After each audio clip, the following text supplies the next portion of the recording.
ചെമ്പനീർ പൂവിൻ്റെ നാളത്തെ എപ്പിസോഡിൻ്റെ വിശേഷങ്ങളിലോട്ട് എല്ലാവർക്കും സ്വാഗതം. അപ്പോൾ നമ്മുടെ മഹിമ രേവതിയുടെ അടുത്ത് പോയിട്ട് ആനിവേഴ്സറി വിഷസൊക്കെ പറയുന്നുണ്ട്. എന്നിട്ട് പറയുവാണ്, പഴയതൊന്നും മനസ്സിൽ വെക്കരുതേ രേവതി എന്ന് പറഞ്ഞിട്ട് കയ്യിലുള്ള പൊതിയിൽ നിന്നും ഒരു സാധനം എടുക്കുവാണ്. അപ്പോൾ ചന്ദ്ര ചോദിക്കുന്നുണ്ട്, എന്താ മഹിമയത്? അപ്പോൾ മഹിമ പറയും, ആനിവേഴ്സറിയൊക്കെ അല്ലേ, രേവതിക്ക് എന്തെങ്കിലും ഗിഫ്റ്റ് കൊടുക്കണ്ടേ, അപ്പോൾ ഞാനൊരു സ്വർണ്ണവള തന്നെ അങ്ങോട്ട് മേടിച്ചു എന്ന് പറയുവാണ്.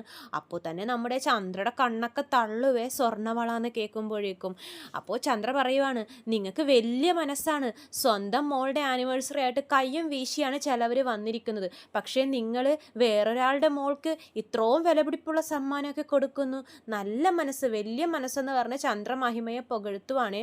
അപ്പോൾ തന്നെ നമ്മുടെ രേവതിയുടെ അമ്മയുടെ ദേവുവിൻ്റെയൊക്കെ മുഖമൊക്കെ വല്ലാണ്ട് മാറുന്നുണ്ട്. കാരണം അവരെ കളിയാക്കുവാണല്ലോ ചന്ദ്ര, വെറും കൈ വീശി വന്നു എന്നൊക്കെ പറയുമ്പോഴേക്കും അവർക്ക് ഭയങ്കര സങ്കടമാവുകയാണ്.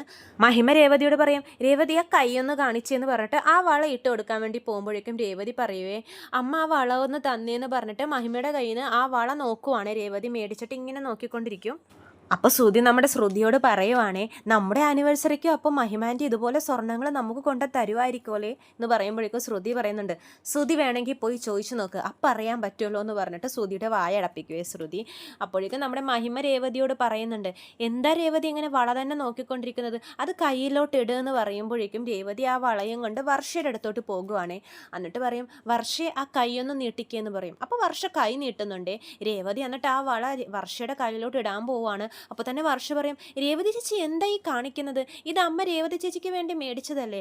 അപ്പോൾ രേവതി പറയുന്നുണ്ട്, ഈ വള നിൻ്റെ കൈക്ക് നല്ലോണം ചേരും എന്ന് പറഞ്ഞിട്ട് രേവതിയുടെ കയ്യിൽ അത് ഇട്ട് കൊടുക്കുവാണേ. രേവതി അങ്ങനെ ചെയ്യുമ്പോഴാണ് നമ്മുടെ സച്ചിയുടെയൊക്കെ ശ്വാസം നേരെ വീഴുന്നത്. രേവതി ആ വള മേടിച്ചിടുമോ എന്നുള്ളൊരു പേടിയായിരുന്നു നമ്മുടെ സച്ചിക്ക്. പക്ഷേ രേവതിയുടെ ഈ പ്രവൃത്തി എല്ലാവർക്കും ഭയങ്കര സന്തോഷം ഉണ്ടാക്കി. അപ്പോൾ രവീന്ദ്രൻ പറയുന്നുണ്ട്, കണ്ടോ നമ്മുടെ രേവതിയുടെ ഗുണം, തനിക്ക് വന്ന സ്വർണം പോലും തൻ്റെ വീട്ടിലെ വേറൊരു മരുമകൾക്ക് കൊടുക്കുന്നു, ഇതാണ് രേവതിയുടെ പ്രത്യേകത, രേവതിയുടെ ഗുണവും എന്നൊക്കെ രവീന്ദ്രൻ പറയുവാണ് ചന്ദ്രയോട്. ചന്ദ്രക്ക് നല്ല ദേഷ്യം വന്ന് അങ്ങനെ ഇരിക്കുവാണേ.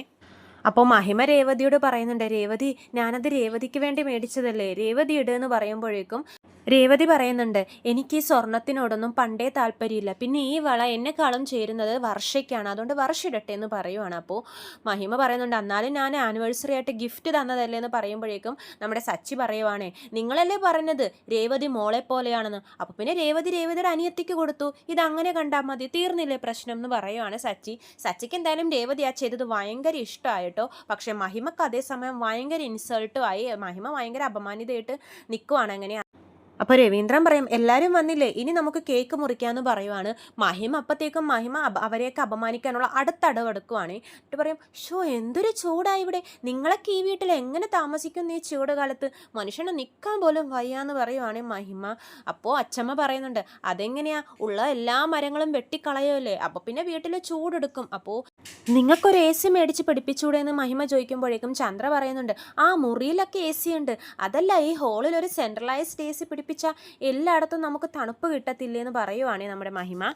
നിങ്ങളൊന്നും കാശ് ചിലവാക്കണ്ട, ഞാൻ തന്നെ ഒരു AC മേടിച്ച് കൊണ്ടുവരാമെന്ന് മഹിമ പറയുമ്പോഴേക്കും സച്ചിക്ക് ദേഷ്യം വരുവേ.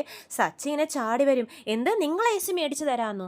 അപ്പോഴേക്കും രവീന്ദ്ര പിടിച്ച് നിർത്തുവേ. അപ്പോൾ പറയും, അല്ല വർഷ AC-യിലിരുന്ന് ശീലിച്ചവളാ, അവൾക്ക് ഇതൊന്നും പറ്റത്തില്ല എന്ന് പറയുമ്പോഴേക്കും രവീന്ദ്രൻ പറയും, അവരുടെ മുറിയിൽ AC ഉണ്ട്, അതുപോരെ എന്ന് പറയുമ്പോഴേക്കും, അതല്ല എന്നാലും ഒരു AC ഉള്ളത് നല്ലതല്ലേ, ഇത്രയും ചൂടിലൊക്കെ ഇങ്ങനെ നിൽക്കണമെന്ന് ചോദിക്കുമ്പോഴേക്കും ചന്ദ്രയും മഹിമയെ സപ്പോർട്ട് ചെയ്ത് പറയുന്നുണ്ട്, നിങ്ങൾക്ക് എന്താ അവർ മേടിച്ച് തരാമെന്ന് പറഞ്ഞില്ലേ, പിന്നെ നിങ്ങൾക്ക് എന്താ പ്രശ്നം എന്ന് ചോദിക്കുമ്പോഴേക്കും രവീന്ദ്രൻ പറയും, അങ്ങനെ ഇവിടെ ആരും AC ഒന്നും മേടിക്കണ്ട, വേണമെന്നുണ്ടെങ്കിൽ നമുക്ക് മേടിക്കാം എന്നൊക്കെ, അത്ര വലിയ ചൂടൊന്നും ഇല്ലയെന്ന് രവീന്ദ്രൻ പറയുമ്പോഴേക്കും ചന്ദ്ര പറയുന്നുണ്ട്, ആ നിങ്ങൾ ഈ ചൂടത്ത് കിടന്ന് ഓടിയ മനുഷ്യനല്ലേ, പിന്നെ എങ്ങനെ ചൂട് മനസ്സിലാവാനാന്നൊക്കെ ചന്ദ്ര രവീന്ദ്രനെ പുച്ഛിക്കുവാണേ അവിടെ വെച്ചിട്ട്. ഇത് കാണുമ്പോഴേക്കും അച്ചമ്മക്കും ദേഷ്യം വരുന്നുണ്ട്. അപ്പോൾ സച്ചി പറയുന്നുണ്ട്, ഇത് ഒരു ധർമ്മസ്ഥലമൊന്നല്ല, ഇങ്ങനെ ഓരോരുത്തർ ഓരോന്നും കൊണ്ട തന്നിട്ട് ഡൊണേറ്റഡ് ബൈ എന്നൊക്കെ എഴുതി വെക്കാൻ, നമുക്ക് വേണമെന്നുണ്ടെങ്കിൽ മേടിക്കാൻ, നമുക്കറിയാം, ആരും നമ്മുടെ വീട്ടുകാര്യത്തിൽ ഇടപെടണ്ടെന്ന് സച്ചി പറയുവാണേ. മഹിമക്ക് അപ്പം നല്ല ദേഷ്യം വരുന്നുണ്ട്. മഹിമ പറയുന്നുണ്ട്, ഞാൻ അതൊന്നും ഉദ്ദേശിച്ചിട്ടല്ല വർഷ, ഇത് എൻ്റെ വീട് പോലെ തന്നെയല്ലേ ഞാനും കാണുന്നത്, അപ്പോൾ എൻ്റെ വീട്ടിലോട്ടൊരു സാധനം തരുന്ന പോലെ ഞാനും കണ്ടുള്ളൂ എന്ന് പറയുമ്പോഴേക്കും അച്ചമ്മക്ക് ദേഷ്യം വരുവേ. അച്ചമ്മയും അതിന് മറുപടി പറയുന്നുണ്ട്, നിങ്ങളൊന്നും തരേന്നും വേണ്ട, ഇവിടെ അത്ര വലിയ ചൂടൊന്നുമില്ല. അപ്പോൾ സച്ചി പറയുന്നുണ്ട്, നിങ്ങൾക്ക് ചൂടെടുക്കുന്നുണ്ടെങ്കിൽ ഫാൻ ഞങ്ങൾ കൂട്ടിയിട്ട് തരാം, എടാ ശ്രീകാന്തി ആ ഫാനിൻ്റെ സ്പീഡൊന്ന് കൂട്ടിയിട്ടേന്ന് സച്ചി പറയുവാണ്. അപ്പോൾ മഹിമക്ക് ദേഷ്യം വരും. മഹിമ പറയും, വേണ്ട ഞാൻ ഇങ്ങനെ തന്നെ നിന്നോളാം എന്ന് പറയുവാണ്. അപ്പോഴേക്ക് ശ്രുതിയാണെങ്കിൽ അവിടെ വിശന്നിരിക്കുവാണ്. ശ്രുതി പറയുന്നുണ്ട്, അച്ഛാ സമയം പോകുന്നു, നമുക്ക് കേക്ക് മുറിച്ച് ഭക്ഷണം കഴിക്കാലോ, ലഞ്ച് ടൈം ആയി എന്നൊക്കെ ശ്രുതി പറയുവാണേ. അപ്പോൾ സച്ചി പറയുന്നുണ്ട്, എന്നാ വാ നമുക്ക് കേക്ക് മുറിക്കാം എന്ന് പറഞ്ഞിട്ട് സച്ചിയും രേവതിയും കൂടി കേക്കൊക്കെ മുറിക്കുവാണ്. എല്ലാവരും കൈയൊക്കെ കൊട്ടി അവരെ വിഷൊക്കെ ചെയ്യുന്നുണ്ട്. കേക്ക് മുറിച്ചിട്ട് പരസ്പരം അങ്ങോട്ടും ഇങ്ങോട്ടും കേക്കൊക്കെ വായിലിട്ട് കൊടുക്കുന്നുണ്ട്. അത് കഴിഞ്ഞിട്ട് അപ്പോഴേക്കും ശ്രുതി വരും, ഓടിച്ചാടി വരുവാണ്. ഇനി നമുക്ക് കേക്ക് പീസായിട്ട് മുറിക്കാമെന്ന് പറയുവാണ്. ശ്രുതിക്ക് ആക്ച്വലി ഇത്തിരി വിശപ്പിൻ്റെ അങ്ങനെ ഭക്ഷണത്തോട് ഇത്തിരി പ്രിയം കൂടുതലാണല്ലോ. അപ്പോൾ സച്ചി പറയുന്നുണ്ട്, വാ നീ തന്നെ കട്ട് ചെയ്തോടാന്ന് പറഞ്ഞ് ശ്രുതിയെ കട്ട് ചെയ്യാൻ ഏൽപ്പിക്കുവാണ്. ശ്രുതി എന്ത് ചെയ്യുന്നു വെച്ചാൽ ശ്രുതിക്ക് ആവശ്യമുള്ള പീസ് മുറിച്ചിട്ട് ശ്രുതി മാറിയിരുന്ന് തിന്നുവാണ്. ഇത് കാണുമ്പോഴേക്കും നമ്മുടെ ശ്രുതിക്ക് ദേഷ്യം വരും. അപ്പോൾ ശ്രുതിയുടെ വായിലൊരു പീസ് കേക്ക് ശ്രുതി അങ്ങോട്ട് ഇട്ട് കൊടുക്കുവാണ്. അപ്പോഴേക്ക് രേവതി പീസാക്കിയിട്ട് മുറിച്ചിട്ടേക്ക് നമ്മുടെ അച്ചമ്മയുടെ കൈ കൊടുക്കുമ്പോഴേക്കും അച്ചമ്മ പറയുന്നുണ്ട്, വന്നവർക്ക് ആദ്യം കൊടുക്കുമെന്ന് പറയുവാണ്. അപ്പോൾ രേവതി ആ പീസും കൊണ്ട് നമ്മുടെ മഹിമയുടെ അടുത്തോട്ട് പോകുവാണ്. അമ്മേ ഇന്ന് കേക്ക് എന്ന് പറഞ്ഞിട്ട് കൊടുക്കുമ്പോഴേക്കും മഹിമ അത് മേടിക്കുന്നുണ്ട്. മഹിമക്ക് ഇങ്ങനെ ദേഷ്യം വന്ന് ഇങ്ങനെ നിൽക്കുവാണ്. മഹിമ എന്ത് ചെയ്യുമെന്ന് വെച്ചാൽ അത് മേടിച്ചിട്ട് നേരെ ചന്ദ്രയുടെ കൈ കൊടുത്തിട്ട് പറയും, ഞാൻ സ്വീറ്റ്സ് ഒന്നും കഴിക്കാറില്ല എന്ന് പറഞ്ഞിട്ട് അത് നമ്മുടെ ചന്ദ്രയുടെ കൈ കൊടുത്തിട്ട് മഹിമ ഞാൻ പോവാണെന്ന് പറഞ്ഞ് പോകാൻ പോകുവാണ്. അപ്പോഴേക്ക് രവീന്ദ്രൻ ശരി എന്ന് പറയുവാണ്. ഒന്ന് നിൽക്കാൻ പോലും മഹിമയോട് പറയുന്നില്ല. മഹിമ ദേഷ്യം വന്ന് അവിടെ നിന്ന് അങ്ങോട്ട് ഇറങ്ങിപ്പോകും. അപ്പോഴേക്കും ചന്ദ്രക്ക് ഭയങ്കര സങ്കടമാവുകയും മഹിമ പോകുമ്പോഴേക്കും, കാരണം പണക്കാരിയാണല്ലോ. അവർ വിഷമിച്ച് പോയപ്പോഴേക്കും ദേഷ്യം വന്ന് പോയപ്പോഴേക്കും ചന്ദ്രക്ക് അത് ഭയങ്കര ഒരു വിഷമായിട്ട് അങ്ങനെ നിൽക്കുവാണ്. എന്നിട്ട് കേക്കൊക്കെ മുറിച്ചിട്ട് രേവതി നമ്മുടെ വർഷയുടെ വായിലൊക്കെ ഇട്ട് കൊടുക്കുന്നുണ്ട്. വർഷ തിരിച്ചും വായിലിട്ട് കൊടുക്കുന്നുണ്ട്. അവരുടെ രണ്ടുപേരുടെയും സ്നേഹം കാണുമ്പോഴേക്കും നമ്മുടെ ശ്രുതിയുടെ കണ്ണിങ്ങനെ തള്ളി നിൽക്കുവാണ്. കാരണം ശ്രുതിയോട് അതുപോലെയൊന്നും അല്ലല്ലോ, പക്ഷെ ഇവർ തമ്മിൽ നല്ല സ്നേഹം. അത് കാണുമ്പോഴേക്കും ശ്രുതിക്ക് ഇങ്ങനെ ദേഷ്യം വരുവാണേ. എന്നിട്ട് വർഷയും ശ്രീകാന്തും സച്ചിക്ക് രേവതിക്കായിട്ട് കരുതി വെച്ച അടുത്ത ഗിഫ്റ്റ് കൊടുക്കുവാണേ.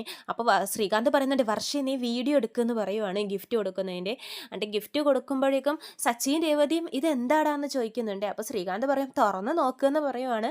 അവരത് തുറന്ന് നോക്കുമ്പോഴേക്കും ഭയങ്കര സന്തോഷമാവും ഇവർക്ക്. കാരണം എന്താ, ഇവർ രണ്ടാമത് കല്യാണം കഴിച്ചല്ലോ അമ്പലത്തിൽ. രണ്ടുപേരും പരസ്പരം ഇഷ്ടപ്പെട്ട് മനസ്സറിഞ്ഞ് താലി കെട്ടിയ ആ നിമിഷം ഉണ്ടല്ലോ, ആ ഫോട്ടോ ഇവർ ഫ്രെയിം ചെയ്ത് കൊണ്ടുവന്നിരിക്കുവാണ്.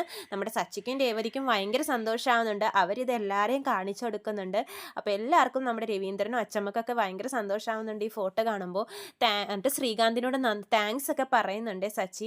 താങ്ക്സ് ഡാ എന്നൊക്കെ പറഞ്ഞിട്ട് കെട്ടിപ്പിടിക്കുകയാണ് ശ്രീകാന്തിന്. കാരണം അത്രയ്ക്ക് ഇഷ്ടപ്പെട്ട ഫോട്ടോയാണ്, സച്ചിക്ക് ഭയങ്കര ഇഷ്ടമായിട്ടോ അത്. അപ്പോൾ വർഷ പറയുന്നുണ്ട്, അപ്പോൾ ശരി, ഇപ്പോൾ ഒരു വർഷം പിന്നിടുന്ന ഈ ദമ്പതികളെ പറ്റി നമുക്ക് മനസ്സിലുള്ള കാര്യങ്ങൾ എന്താണെന്ന് വെച്ചാൽ സംസാരിക്കാമെന്ന് പറയുവാണ്. ശ്രുതി പറയുന്നുണ്ട്, മനസ്സിലുള്ള കാര്യമോ, അതെന്ത്? നമുക്ക് എന്ത് തോന്നുന്നോ ഇവരെ പറ്റി, എന്താണ് ഇവരെ ആസ് എ കപ്പിൾസ് ഇവരെ പറ്റി എന്ത് തോന്നുന്നു അത് നമ്മൾ തുറന്നു പറയണം എന്ന് പറയുവാണ് വർഷ. അപ്പോൾ തന്നെ നമ്മുടെ ചന്ദ്ര പറയും, ഇവരെ പറ്റി ആർക്ക് എന്ത് പറയാനുണ്ടെന്നാ, നിനക്ക് വേറെ പണിയില്ല വർഷ, ഇതെന്താ ബഡ്ജറ്റ്, വാർഷികാവസാനത്തിൽ ബഡ്ജറ്റ് കണക്ക് അവതരിപ്പിക്കുന്നത് പോലെ, ഇവരെ പറ്റി ആർക്കും അങ്ങനെ നല്ലതൊന്നും പറയാനൊന്നും ഇല്ല എന്ന് പറയുമ്പോഴേക്കും രവീന്ദ്രൻ പറയും, അത് ആൾക്കാർ പറയുമ്പോൾ എല്ലാം അറിയാൻ പറ്റുള്ളൂ, നീ അവിടെ മിണ്ടാണ്ടിരി. അപ്പോൾ വർഷ പറയുന്നുണ്ട്, ഇതൊരു നല്ല മെമ്മറി ആയിരിക്കും, ഞാനിത് വീഡിയോ എടുക്കാൻ ശ്രീകാന്ത് എന്ന് പറയുവാണേ വർഷ. അപ്പോൾ ശ്രീകാന്ത് പറയും, ആരാദ്യം സംസാരിക്കും? സുധിച്ചേട്ടൻ തന്നെ ആദ്യം സംസാരിക്കട്ടെ എന്ന് പറയുവാണ്. അപ്പോൾ സുധി പറയും, ഞാൻ എന്ത് പറയാനാ? ശ്രീകാന്ത് പറയും, സുധി എന്ന് പറയുമ്പോഴേക്കും സുധി എഴുന്നേറ്റ് നിന്ന് ഹാപ്പി ആനിവേഴ്സറി വിഷസ് എന്നൊക്കെ പറഞ്ഞിട്ട് അവിടെ കുത്തിയിരിക്കുവാണ്. അപ്പോഴേക്കും ശ്രീകാന്ത് പറയും, അങ്ങനെയൊന്നും പറഞ്ഞ് എസ്കേപ്പ് ചെയ്യാൻ പറ്റത്തില്ല, മനസ്സിലുള്ള കാര്യങ്ങൾ പറയണം എന്ന് പറയുമ്പോൾ, മനസ്സിലുള്ള കാര്യങ്ങൾ ഞാൻ എന്ത് പറയാനാന്ന് പറഞ്ഞ് സുധി ഇങ്ങനെ ആലോചിച്ചുകൊണ്ട് ിരിക്കുവാണേ. കുറേ നേരം ഇങ്ങനെ ആലോചിച്ച് നിൽക്കുമ്പോഴേക്കും സച്ചി പറയും, ബുദ്ധിശാലി ആലോചിക്കാൻ തുടങ്ങിയിട്ടുണ്ട്, ഇവൻ ഇന്ന് ആലോചിക്കാൻ തുടങ്ങിയ നാളെ അത് പറഞ്ഞു തീരൂ, നാളെ അത് പറയുള്ളൂ എന്ന് സച്ചി പറയുവാണേ. അപ്പോഴേക്ക് രേവതി പറയുന്നുണ്ട്, വർഷേ എന്തിനാ ഇതെന്നൊക്കെ പറയുമ്പോൾ സച്ചി പറയും, നിക്ക് രേവതി, എല്ലായിടത്തും ഇപ്പം ഇങ്ങനെയൊക്കെ ചെയ്യുന്നുണ്ട്, നമുക്ക് നോക്കാം ഇവൻ എന്താ പറയുന്നതെന്ന് നോക്കാം എന്ന് പറയുവാണ്. എടാ സുധി നീ പറയടാന്ന് പറയുവാണേ. അപ്പോൾ സുധി പറയുന്നുണ്ട്, ഇപ്പോൾ കപ്പിളായിട്ടുള്ള ഇവരെ പറ്റി ഞാൻ സംസാരിക്കണം, അത്രയേ ശരിക്കും പറഞ്ഞാൽ ഇവർ രണ്ടുപേരും എന്നോടാണ് താങ്ക്സ് പറയേണ്ടതെന്ന് പറയുവാണ്. അപ്പോൾ സച്ചി പറയും, നിന്നോട് താങ്ക്സ് പറയാനോ, എന്തിന്? ഞാൻ കാരണമല്ലേ നിങ്ങൾക്ക് കല്യാണം നടന്നത്, അല്ലെങ്കിൽ ഇവനൊക്കെ എവിടെ നിന്ന് പെണ്ണ് കിട്ടാനാ? അപ്പോഴേക്കും സച്ചിയുടെ രേവതിയുടെ മുഖമൊക്കെ മാറുവേ. അച്ചമ്മക്കൊക്കെ ദേഷ്യം വരുന്നുണ്ട്, പഠിപ്പില്ല, വിവരമില്ല, കള്ളു കുടിയാൻ, ഇവനെയൊക്കെ എവിടെന്നെങ്കിലും പെണ്ണ് കിട്ടുമോ? ഞാൻ കാരണമാണ് ഇവനെ പെണ്ണ് തന്നെ, കല്യാണം തന്നെ കിട്ടിയതും കല്യാണം കഴിഞ്ഞതെന്നൊക്കെ സുധി പറഞ്ഞ് ഇവരെ അപമാനിക്കുകയാണ്. അപ്പോഴേക്ക് രവീന്ദ്രൻ പറയുന്നുണ്ട്, എടാ നിന്നെപ്പറ്റി, നിൻ്റെ അടുത്ത് അവരെ പറ്റി പുകഴ്ത്തി പറയാനാ പറഞ്ഞത്, നല്ലത് പറയാനാ പറഞ്ഞത്, അല്ലാതെ ഇങ്ങനെ പറയാനല്ല പറഞ്ഞത്. അപ്പോൾ സുധി പറയുന്നുണ്ട്, മനസ്സിലുള്ള കാര്യം പറയാനല്ലേ പറഞ്ഞത്, ഞാൻ പറഞ്ഞു, അത്രയേ ഉള്ളൂ. അപ്പോൾ രവീന്ദ്ര പറയും, നീ മിണ്ടാതെ അവിടെ നിന്ന് കേക്ക് തിന്നോ, അതാ നിനക്ക് പറ്റിയ പണി എന്ന് പറയുവാണേ. അപ്പോഴേക്കും വർഷ പറയുന്നുണ്ട്, ശ്രുതി ചേച്ചി പറയാന്ന് പറയുവാണേ. അപ്പോൾ ആദ്യം തന്നെ ശ്രുതി ഇവർക്ക് വിഷസൊക്കെ പറയുന്നുണ്ട്. അത് കഴിഞ്ഞിട്ട് പറയുന്നുണ്ട്, ഭർത്താവിന് എന്തെങ്കിലും സ്വഭാവ ദൂഷ്യങ്ങൾ ഉണ്ടെങ്കിൽ അത് മാറ്റേണ്ടത് ഭാര്യയുടെ കടമയാണ്. പക്ഷെ ഞാനിവിടെ കല്യാണം കഴിഞ്ഞ് വന്നപ്പം മുതൽ സച്ചി വായിക്ക് വന്നതൊക്കെ പറയുകയും ചെയ്യും. രേവതി അതിനൊന്നും മറുപടി പറയുകയില്ല, സച്ചിയെ തിരുത്താനും നോക്കുന്നില്ല. അടുത്ത ആനിവേഴ്സറിക്കെങ്കിലും സച്ചി മാറുമെന്ന് ഞാൻ പ്രതീക്ഷിക്കുന്നു, രേവതി മാറ്റുമെന്ന് ഞാൻ പ്രതീക്ഷിക്കുന്നു എന്ന് ശ്രുതി പറയുവാണ്. അപ്പോൾ സച്ചി പറയുന്നുണ്ട്, രേവതി പാലറേട്ടത്തി പറഞ്ഞത് കേട്ടല്ലോ, ഞാൻ അങ്ങനെ വായിക്ക് വന്നതൊന്നും പറയാറില്ല. എൻ്റെ മനസ്സിലുള്ള കാര്യങ്ങളെ ഞാൻ പറഞ്ഞിട്ടുള്ളൂ. അത് മാറ്റാനും പറ്റത്തില്ല. പിന്നെ നിനക്ക് അങ്ങനെ എന്നെ മാറ്റണ വല്ല ശക്തി ഉണ്ടെങ്കിൽ നീ മാറ്റിക്കോ, എനിക്കൊരു കുഴപ്പവും ഇല്ല, നമുക്ക് നോക്കാം എന്ന് പറയുവാണേ സച്ചി. അപ്പോൾ ശ്രുതി പറയുന്നുണ്ട്, ഈ ശ്രുതി ചേച്ചി ഇവരെ പറ്റി നല്ലതാണോ ചീത്തയാണോ പറഞ്ഞതെന്ന് എനിക്കിപ്പോഴും മനസ്സിലായിട്ടില്ല.